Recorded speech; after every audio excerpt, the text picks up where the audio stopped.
उत्तराखंड की सबसे बड़ी सड़क परियोजना चार धाम ऑल वेदर रोड परियोजना ये विकास का सबसे महत्वपूर्ण पहलू है या इससे आगे चल करके उत्तराखंड में नई विनाश की कहानी लिखी जाएगी। सवाल दोनों तरफा है।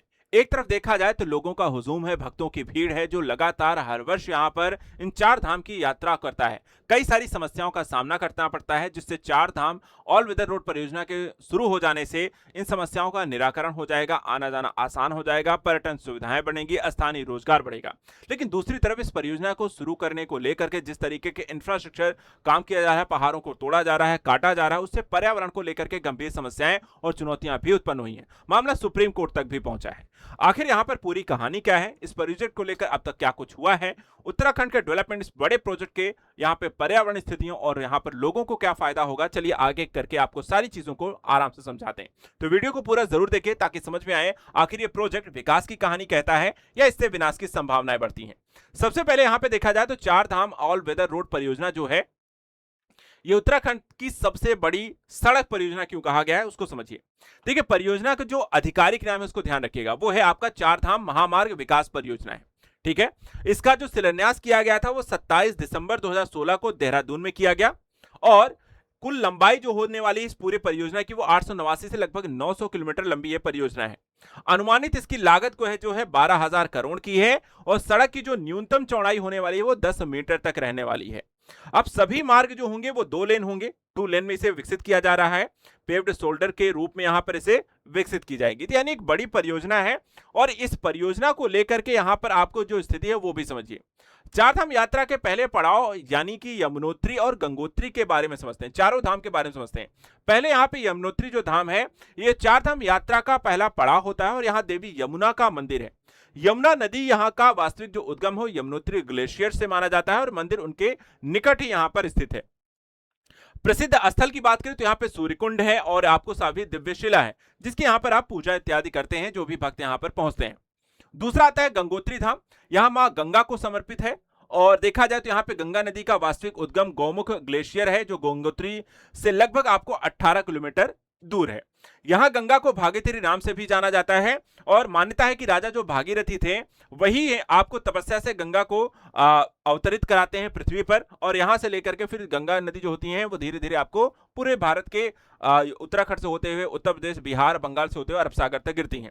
तो पवित्र नदियों की उत्पत्ति को लेकर के यहाँ पर एक तरफ यमुना नदी का मंदिर है, एक तरफ गंगा माँ का यहाँ पर मंदिर है, दोनों को लेकर के यहाँ पर चारधाम यात्रा में आपको इन दो को एक खास यहाँ पर महत्व दिया गया है। इसके बाद आता है केदारनाथ और बद्रीनाथ धाम। केदारनाथ धाम की बात करें जो तीसरा पड़ाव यहाँ पे भगवान शिव के 12 ज्योतिर्लिंगों में से एक माना जाता है। यह मंदिर मंदाकिनी नदी के तट पर है और 2013 की आपदा के बाद यहाँ व्यापक पुनर्निर्माण और आधारभूत ढांचे का विकास किया गया। यहाँ आपको देखा है तो पंच केदार में सबसे प्रमुख धाम के तौर पर इनकी गिनती की जाती है। चौथा अगर हम देखें तो यहाँ पे बद्रीनाथ धाम है, ये भगवान विष्णु को यहाँ पे समर्पित है। ये मंदिर आप देख सकते हैं, मंदिर जो है अलकनंदा नदी के किनारे स्थित है और निकटवर्ती प्रमुख आपको स्थानों की बात करें तो तप्तकुंड है, माड़ा गांव है जो भारत का अंतिम गांव माना जाता है, व्यास गुफा भी है और भीम पुल भी यहाँ पर आपको स्थित है। तो आस्था और प्रकृति के एक अनोखे संगम के तौर पर उत्तराखंड में इन चारों धामों की गिनती होती है और इनको कनेक्ट करने के लिए यहाँ पर यह परियोजना शुरू की गई, चार धाम ऑल वेदर रोड परियोजना। अब यहाँ पर देखा जाए तो इसे बनाया कैसे जा रहा है उसके बारे में समझिए। देखिए, परियोजना जो बनाया जा रहा है इसमें सड़क का चौड़ीकरण यानी कि सड़कों को चौड़ा किया जा रहा है 2 लेन तक, जो ताकि यात्रा सुरक्षित हो, सुगम हो सके।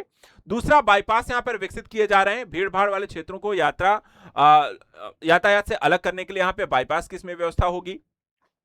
बड़े पुल विकसित किए जा रहे हैं, नदियों को गहरी घाटियों और मजबूत लंबे पुलों का निर्माण चल रहा है।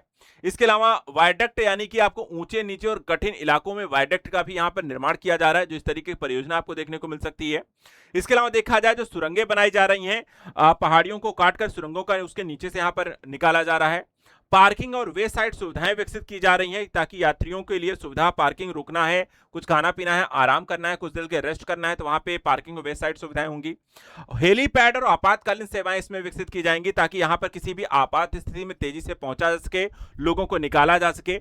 भूस्खलन रोकने के सुरक्षा संरचनाएं यहाँ पर आपको पहाड़ों के किनारे किनारे विकसित की जा रही हैं ताकि यहाँ पे सड़कें बाधित ना होने पाए। भूस्खलन रोकने मजबूत दीवारें, नोटिंग, ड्रेनेज और अन्य सुरक्षा इंतजाम किया है। ये सारी यहाँ पर आपको परियोजना यानी कि इस तरीके से इस परियोजना को यहाँ पर विकसित किया जा रहा है ताकि आवागमन बेहतर हो और लोगों को समस्याएं भी ना हो, आराम करने की सुविधाएं भी हो।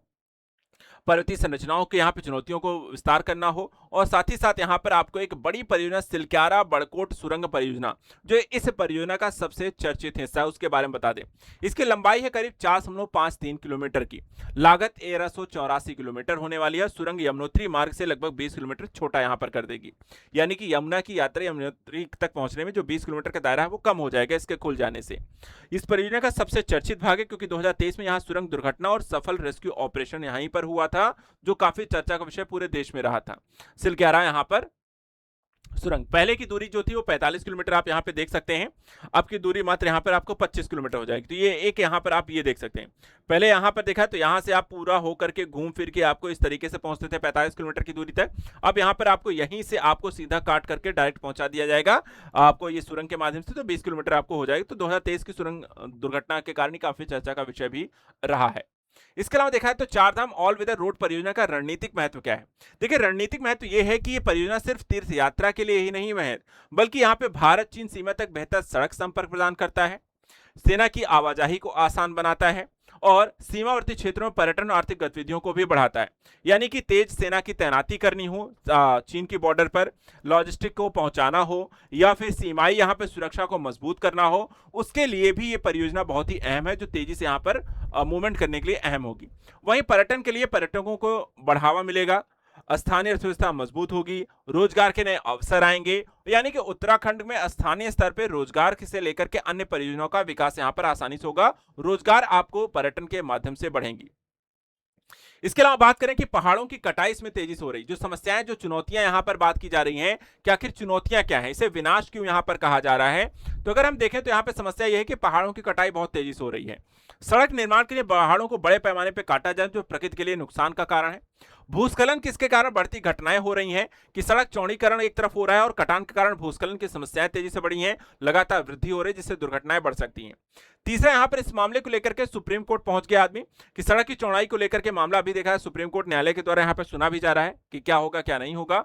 और 2020 में सर्वोच्च न्यायालय की महत्वपूर्ण निर्णय ये दिया कि कुछ हिस्सों में सड़क चौड़ाई सीमित रखने का भी निर्देश आया, जहां पे 10 मीटर तक इसे चौड़ा किया जाएगा, उससे ज्यादा नहीं किया जाएगा। तो एक ये भी यहां पर मुद्दा रहा जो उसका चर्चा का विषय रहा।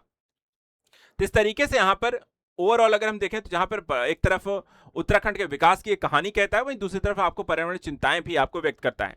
क्या ये उत्तराखंड भक्तों के लिए यहाँ पर आपको जो चारधाम की यात्रा है उसे आसान बना देता है और रोजगार, उद्योग और यहाँ पर स्थानीय स्तर पर बेहतर आपको पर्यटन मिलेगा, या इससे आने वाले समय में देखा है तो कई चुनौतियां भी उत्पन्न करना है। आपका क्या कहना है, हमें कमेंट करके जरूर बताइए। अगर आप भी यहाँ पर उत्तराखंड से हैं या फिर चारधाम यात्रा के लिए यहाँ पर आप जाना चाहते हैं। आज के लिए इतना ही। Thank you so much and good luck.